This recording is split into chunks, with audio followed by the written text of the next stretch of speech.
मैं आप सब लोगों का, पत्रकार बंधुओं का बहुत आभारी हूँ। भैया हो गया ना, बहुत आभारी हूँ और माफ़ी चाहता हूँ।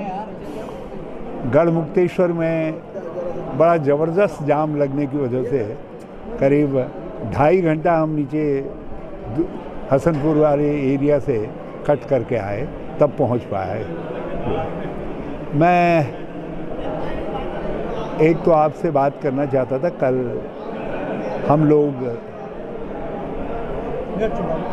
इस किसान विरोधी, लोकतंत्र विरोधी सरकार के खिलाफ बाजपुर से,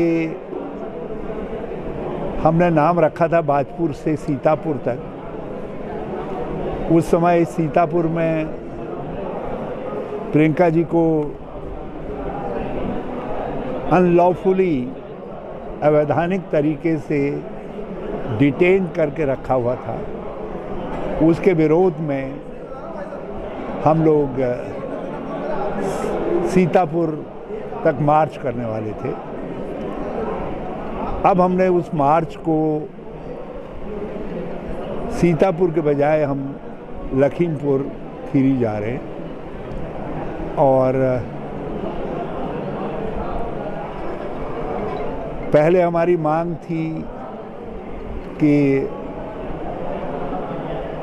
जो 3 काले कानून हैं जो किसानों के ऊपर थोपे गए हैं, जो किसान विरोधी हैं और भारत विरोधी भी हैं, क्योंकि भारत हमारे गाँवों में बसता है और गांव किसानों को लेकर के है और किसानों की और किसानी दोनों के लिए 3 कानून खतरा हैं और उसी को लेकर के किसान देश भर में विरोध कर रहे हैं।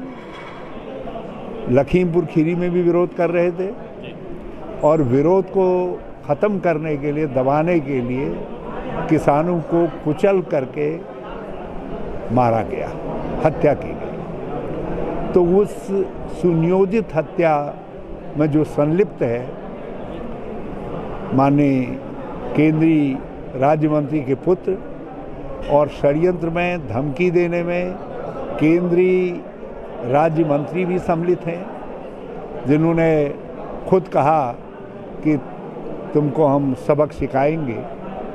तो पुत्र ने सबक सिखा दिया, पुत्र के नेतृत्व में सबक सिखा दिया। तो अब हमारी मांग में 2 मांगें और जुड़ गई हैं।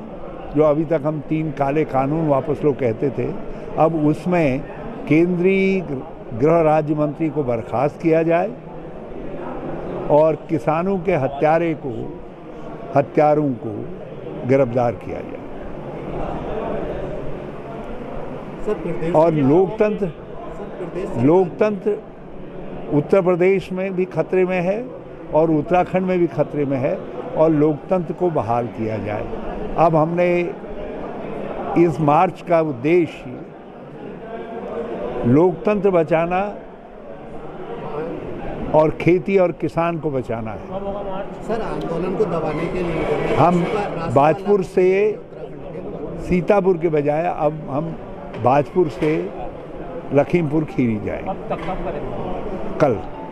कल 11 बजे बाजपुर से हमारा मार्च प्रारंभ हो। 4 पहिया वाहनों के साथ। हाँ, 4 पहिया।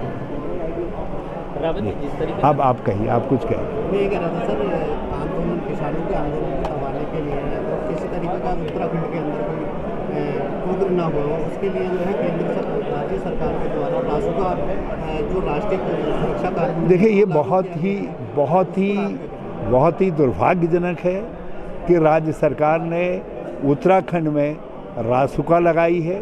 पहले इज्मा लगाने की धमकी दे रहे थे कर्मचारियों को।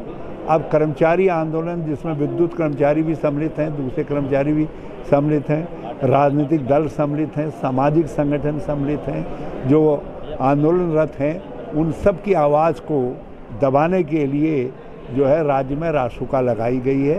ये लोकतंत्र पर प्रहार है। मैं रासुका लगाने का विरोध करता हूँ।